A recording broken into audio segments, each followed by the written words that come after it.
네, 조국 법무장관 후보자 인사청문회 개최를 둘러싸고 여야 공방이 계속되고 있습니다. 자유한국당 같은 경우는 사흘 동안 청문회를 해야 된다. 그리고 8월 30일까지는 어렵다. 이런 입장을 굽히지 않고 있는 반면에 더불어민주당은 안 된다. 8월 30일까지는 열어야 되고 이 여부를 오늘까지 합의를 하지 못하면 국민청문회를 열겠다. 이렇게 지금 맞서고 있는 상황인데요. 자, 이에 대한 여야 입장 지금부터 차례로 들어보는 시간 마련했습니다. 자, 먼저 민주당 입장 들어보겠습니다. 더불어민주당 원내 대변인을 맡고 있는 박찬대 의원 연결합니다. 의원님 나와 계시죠? 예, 안녕하세요. 박찬대 의원입니다. 네. 시한이 오늘까지인 거 맞습니까? 예, 우리가 오늘까지 답변 달라고 통보한 거 맞습니다. 아니, 근데 정말로 국민청문회 만약에 오늘까지 답변이 없으면 강행하실 거예요? 예, 지금 우리 한국기자협회하고 네. 방송기자협의회에다가 네. 오늘까지 답변을 달라고 요청을 했습니다. 아, 그래요? 지금 의견을 열심히 지금 모으고 있는 것으로 알고 있는데요. 네. 예, 이 국민청문회라고 하는 것이 뭐 법적 근거를 따로 갖고 있지는 않지만 네. 자유한국당이 법에 의한 절차인 인사청문회를 계속 뒤로 미루고 네. 예, 관례라든가 요거에 맞지 않게끔 좀 무리한 요구들이 계속 있습니다. 예. 예, 그 과정에서는 뭐 인사청문회의 본 취지하고 다르게 답변이 없는 그리고 청문이 없는 비판과 그리고 결론만 계속적으로 속출되고 있기 때문에 네네. 어떤 식으로든지 국민에게 이 입장도 밝히고 또 청문할 수 있는 그 기회를 가져야 되지 않을까라고 하는 고육지책이다라고 볼 수 있습니다. 근데 좀 이런 이야기 나오고 있는 거 잘 알고 계시죠? 국민청문회는 지금 의회주의에 반하는 것 아니냐 이런 지적이 있던데요. 아니요, 그렇지 않습니다. 지금 의회주의에 반하는 것은 뭐냐면 네. 우리 인사청문회 법에 따라서 예. 네, 국회 송부되고 그다음에 상임위에 또는 인사청문회 들이주고 난 다음에 법정 기인인 15일 이내에 네. 8월 30일 이내에 인사청문회를 할 만한 충분한 시간과 네. 뭐 그런 능력이 있음에도 불구하고 무작정 뒤로 미루는 것이 의회주의에 반하게 되는 것이죠. 네. 예, 그리고 뭐 후보한테 이런 답변과 국민의 요구 사항을 물어보는 그 자체가 뭐 문제가 된다고 생각하지는 않고요. 알겠습니다. 아무튼 자, 만약에 국민청문회를 열어야 되는 상황이 된다면 국민청문회를 언제쯤 열 계획이세요?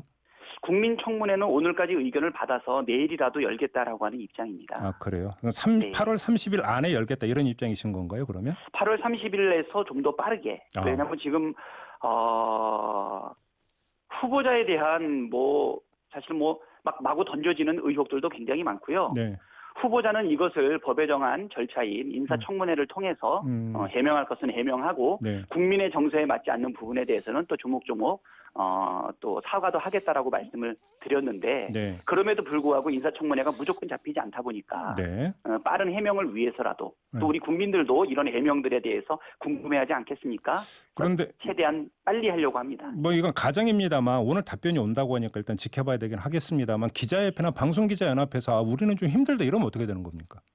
그러면 뭐 다시 대안을 찾아봐야 되지 않을까 싶은데요. 네. 여기서 이제 하나의 변수는 뭐냐면 우리 민주당에서 이 부분을 좀 제안을 했지만 후보자 입장에서는 인사청문회를 통해서 하겠다라고 하는 입장을 견지해 왔었거든요. 예. 인사청문회가 잡히는 게 여의치 않다 보니까 또 민주당이 제안했던 국민청문회도 네. 부담을 가진 상태에서 사실은 받겠다라고 했는데 예. 만약에 이것까지 무산된다라고 하면 네. 조국 후보자 입장에서는 어떤 식으로든지 본인의 입장을 밝힐 새로운 결단을 할 수도 있지 않나. 그러면 그 새로운 결단이라고 하는 게 예를 들어서 기자회견이라든지 이런 형식으로 조국 후보자의 입장이 나올 수도 있다 이런 말씀이신가요?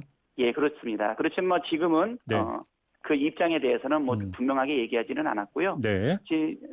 최근에 와가지고는 이제 이게 적법하냐 적격하냐 제도권 안에서 있었냐라고 하는 측면과는 다르게 네. 예, 국민들의 정서상에 미쳤던 영향 부분들 예. 자기를 성찰하는 부분에 대해서 예. 이야기들은 나오고는 있는 상태고요. 예. 적극적으로 이 부분에 대해서 해명하고 적극적으로 설명을 드리겠다라고 하는 제안은 아직 없었는데 인사청문회도 뒤로 미뤄지고 예. 그리고 그 대안적인 방법인 국민청문회도 이루어질 수 없다라고 하면 네. 그러면 다시 조국 후보가 어떤 입장을 펼칠지 네. 그 부분 한번 지켜볼 필요가 있다고 생각됩니다. 자, 그러면 여야 합의로 국회에서 인사청문회가 열리지 않는다는 걸 전제로 해서 드리는 질문인데요.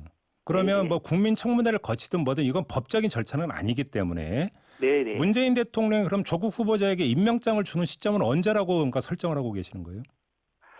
지금 우리 입법부가 네. 대통령한테 그 인사청문 결과 전체를 송부하는 날짜가 예. 20일 한도로 해서 9월 2일입니다. 예. 9월 2일까지 이 절차가 다 마무리되지 않는다라고 하면 네. 그 이후에 열흘의 범위 안에서 재송부를 예. 요청할 수 있죠. 예. 재송부를 요청할 수 있죠. 근데 그것은 의무사항은 아니에요. 할 수 있다라고 하는 임의사항이고 네. 또 보통 관례에 따라서는 2, 3일 정도의 시간을 주고 난 다음에 그것이 지켜지지 않으면 임명을 했는데 네. 지금 뭐 대통령께서 어떻게 결정하고 진행하실지에 대해서는 사실 뭐 누구도 예측하기는 좀 어려운 상황이죠. 그러면 예를 들어서 9월 2일 이후에는 언제라도 임명장을 줄 수 있다 이런 말씀으로 지금 이해가 되는데 근데 지금 가능성은 있습니다. 문재인 대통령의 일정에 따르면 1일부터 아마 아시아 순방 일정이 잡혀 있는 걸로 알고 있는데요. 그러면 네. 그러면 전자결제를 통해서 임명장도 그러니까 임명을 할 수도 있다 이런 가능성까지 열려 있다는 말씀으로 이해를 해도 되는 겁니까, 의원님? 저는 그런 가능성도 있지 않을까 생각이 됩니다. 알겠습니다. 하지만 아직도 오늘이 26일 아니겠습니까? 네. 예, 뭐 30일까지 아직도 오늘을 포함해서 많은 시간이 남아 있고요. 네. 예, 저 충분히 그동안에 나왔던 그 조국 후보자에 대한 수만 건의 의혹과 관련된 부분들, 그 부분들이 다 어디서 나왔겠어요? 우리 기자분들께서도 방송국에서 했던 부분들도 있지만 네. 대부분인 청문위원과 자유한국당이 총력을 다해서 의혹을 제기하고 있지 않습니까? 네. 저는 뭐 충분히 준비되어 있다고 보고요. 예. 뭐 준비가 안 돼가지고 못한다라고 하는 것은 그것은 핑계고 다만 상대방의 답변 없이 그냥 묶어놓고 때리는 거 아닌가 생각이 됩니다. 알겠습니다. 공정하게 링에 올려놓고 공격과 방어가 같이 맺어지고 또 합리적인 국민들이 바라볼 수 있는 기회를 줘야 되는데 제가 볼 때는 이거는 묶어놓고 때리는 형태이기 때문에 네.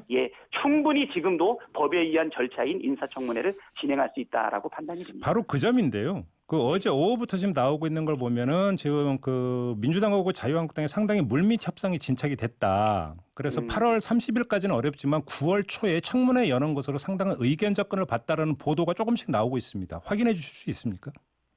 지금 말씀하신 대로 어제 뭐 진척이 있었다라고 하는데 아직은 그 정보가 네. 대변인인 저한테까지도 공유는 되고 있지 않아요. 그래요? 예, 지금 한 110일, 120일 동안 네. 이제 새 원내대표가 들어오시고 난 이후에 자유한국당 상당히 많은 협상들이 이루어졌는데요. 네.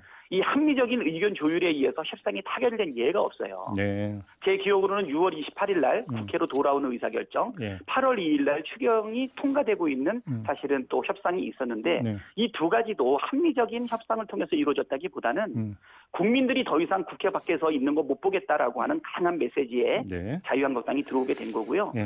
8월 2일 날 추경도 그 화이트리스트 배제라고 하는 극단적인 조치가 일본에서 벌어졌을 때 그때 부랴부랴 협의가 이루어졌거든요. 알겠습니다. 네. 예, 그러다 보니까 이 협상의 과정에 대해 가지고 지금 뭐 이렇다 저렇다 얘기하기는 좀 어려운데요. 알겠습니다. 그러면 마지막으로 네. 이제 끝내야 되는 거기 때문에 짧게만 여쭤보겠습니다. 그러니까 자유당은 4월 청문회, 뭐 바른미래당은 그러니까 절충안으로 이틀 청문회 이야기를 하던데 무조건 하루여야 되는 겁니까? 청문회는 짧게. 지금까지는 관례에 따라서 네. 하루를 주장하고 있고요. 뭐 네. 3일은 불가능하다고 보는데 네. 이틀이 만약에 합리적이다라고 한다라고 하면 예. 오늘까지 그 내용을 가지고서 협의가 이루어져야 된다. 오늘까지 이루어지지 않으면 예. 법적 절차는 아니지만 국민청문회를 추진할 수밖에 없다라고 하는 것이 지금 민주당의 알겠습니다. 입장이 아닌가. 이틀은 여지가 있다 이런 걸로 이해를 하겠습니다, 의원님 그러면. 아닙니다. 저는 대변인인데요. 네, 알겠습니다. 이 부분에 대해서는 네, 협상을 통해서 결정해야 될 부분이다. 네. 알겠습니다. 말씀 여기까지 듣겠습니다. 고맙습니다. 예, 감사합니다. 네, 예. 지금까지 더불어민주당 원내대변인을 맡고 있는 박찬대 의원이었고요. 이슈의 핵심을 꿰뚫는 예리한 시선, 믿고 듣는 진품 시사, 김종배 시선 집중.